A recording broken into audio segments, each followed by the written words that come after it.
ఇప్పుడే న్యూస్ అసలు తెలియదు ఇదే.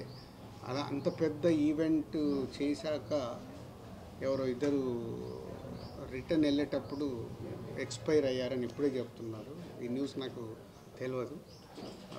అందుకే కళ్యాణ్ గారు కూడా చాలా ఇంత పెద్ద ఈవెంట్ చేసినప్పుడు ఎవరికి ఏమైనా నాకు బాధగా ఉంటుంది. దీన్ని అవాయిడ్ చేయటానికి కూడా కళ్యాణ్ గారు అడిగారు, లేకుండా ఏమైనా వెళ్ళొచ్చని. లేదు సార్, మాకు ఒక ఈవెంట్ కావాలని నేను చరణ్ గారు అడగడం జరిగింది. సో ఇప్పుడే చెప్తున్నారు. సో వారి ఆత్మకు శాంతి చేకూరాలని, అలాగే ఆ రెండు ఫ్యామిలీలకి నేను సపోర్ట్గా ఉంటూ వాళ్ళకు ఫైనాన్షియల్గా కూడా నేను పంపించి ఒక 5 lakhs ఇమ్మీడియట్లీ పంపిస్తాను.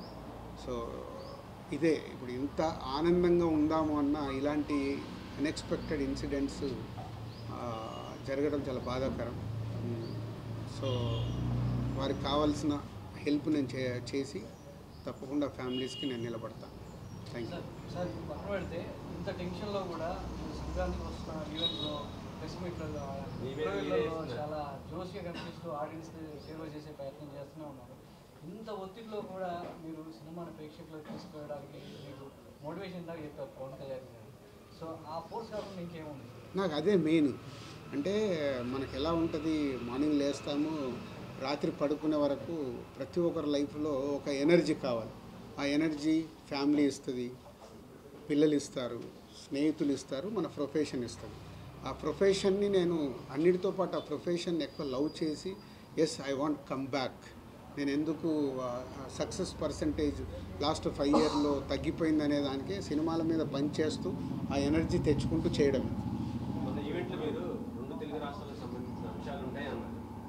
ఈవెంట్లో పొలిటికల్గానా అది మీరు సినిమా చూసినప్పుడే మీరు అది థ్రిల్ ఫీల్ అవుతే బాగుంటుంది. పవన్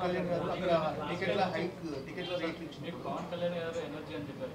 ఆయన స్టేజ్ మీద ఆయన పార్టీకి మీరు ఎనర్జీ అని చెప్పారు. అందరంగా పనిచేశారు అంటే అది నాకు తెలియదు. ఇప్పుడు కళ్యాణ్ గారు మొన్న అలా చెప్పే వరకు కూడా నాకు తెలియదు. ఆ రోజు నేను వకీల్ సాబ్ సినిమా చేద్దామని అప్రోచ్ అవ్వడం, ఇలాంటి సినిమా కంబ్యాక్ చేయడం కరెక్టా కాదా అని కళ్యాణ్ గారికి డిస్కషన్. ఆ టైంలో నా పాయింట్ ఆఫ్ వ్యూలో అంటే ఈ సినిమా చేయడం వల్ల మీరు రేపు థియేటర్ నుంచి మీరు ఇప్పుడు పొలిటికల్గా కూడా ఇన్వాల్వ్ అయినారు అని డిస్కస్ చేసిన తర్వాత, మరి ఇలాంటి సినిమాకు ఎకానమిక్స్ ఎలా ఉంటాయి, డబ్బు గురించి తర్వాత ఆలోచిద్దాం సార్, ఈ సినిమా వెళ్ళాలి, ఈ సినిమా రీచ్ అవుద్దని నమ్ముతున్నాను, డైరెక్టర్ కూడా నమ్ముతున్నాడు. బట్ చాలామందికి ఇదేదో రీమేక్, మేము అలా చూడట్లేదు. రీమేక్ సోల్ తీసుకున్న పవన్ కళ్యాణ్ గారి ద్వారా ఎలా చూపించాలి ఈ సినిమాని చూపిస్తామని ఆ రోజు కన్విన్స్ చేశాను. ఆయన నమ్మారు. దాని తర్వాత ఏదో ఫైనాన్షియల్గా మాట్లాడుకున్న తర్వాత ఓకే సార్ అని నేను వచ్చేసాను. నిన్న కళ్యాణ్ గారు అలా చెప్పే వరకు కూడా నాకు తెలియదు. ఆ రోజు ఆ సినిమా చేయడం వల్ల అది జనసేన పార్టీకి ఇంధనమైందని నాకు తెలియదు. అందుకే మీరు ఆ విజువల్ చూస్తే నాకు ఆ టీయర్స్ వచ్చేసాయి. ఏంటి నిజమా ఇదని? అంటే లైఫ్లో చాలా మూమెంట్స్ మనకు తెలియకుండా జరుగుతాయి. బట్ ఆ కళ్యాణ్ గారు అది గుర్తుపెట్టుకొని అలా చెప్పడం అనేది ఆయన కాళ్ళకు దండం పెట్టాలంతే. ఒక డిప్యూటీ సీఎం, ఒక లీడర్ అయింది, నా పార్టీకి ఇలా ఇంధనం అయింది అని అంటే ఇట్స్ ఎ గ్రేట్ థ్యాంక్ఫుల్.